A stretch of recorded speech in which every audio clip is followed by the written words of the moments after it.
Bonjour à toi, ça me fait plaisir de te retrouver. On est lundi, le 15 février. On se prépare à vivre notre entrée en carême mercredi. Est-ce que tu reconnais ceci? Tu vas me dire un pot maçon, bien sûr un pot maçon, avec une substance noire, bien sûr des cendres. Et les cendres de quoi? Les cendres de qui? Les jeunes me posent des questions des fois quand je leur parlais du mercredi des cendres. C'est les cendres de qui? Inquiète-toi pas, ce n'est pas les cendres de personne. Les cendres, c'est les rameaux des dernières années qu'on a brûlés, tout simplement les rameaux qui étaient bénis, qu'on a brûlés. Alors, ce n'est pas de l'année passée. L'année passée, on n'a pas pu donner les rameaux, mais c'est de l'autre année avant, tout simplement. Alors, tu pourras recevoir les cendres. On reçoit ça, je rappelle, sur le front, habituellement, mais cette année, on va les mettre sur la tête. On a demandé de les mettre sur la tête pour ne pas toucher les gens.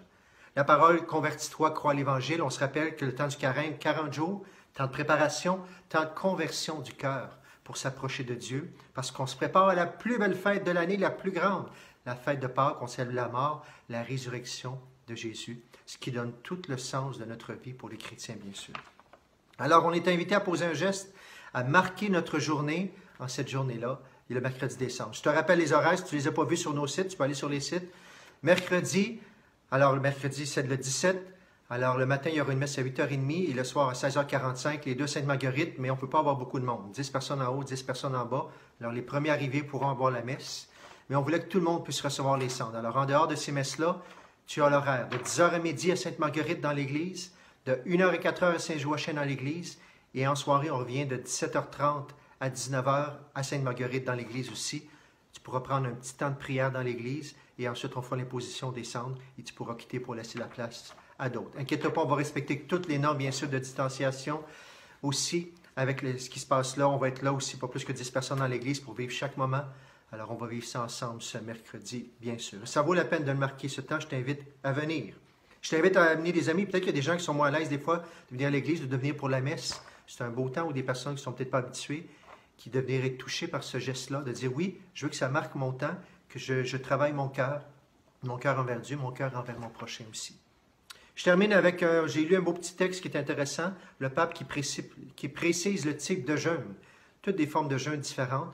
Bien sûr, on peut jeûner de la nourriture et c'est très bien. Je ne viens rien enlever à ça. Je vais le faire moi-même, bien sûr, pour être encore plus libre. Mais toutes sortes d'autres jeûnes qu'on peut faire, je te les partage. Jeûner de mots offensants en transmettant des bonnes paroles. Jeûner de nos insatisfactions en remplissant notre cœur de gratitude. Jeûner de colère en remplissant notre cœur de douceur et de patience. Jeûner de pessimisme en étant plein d'espérance. Jeûner de trop de soucis ou de tracas en confiant nos inquiétudes à la confiance de Dieu, en étant confiant en Dieu.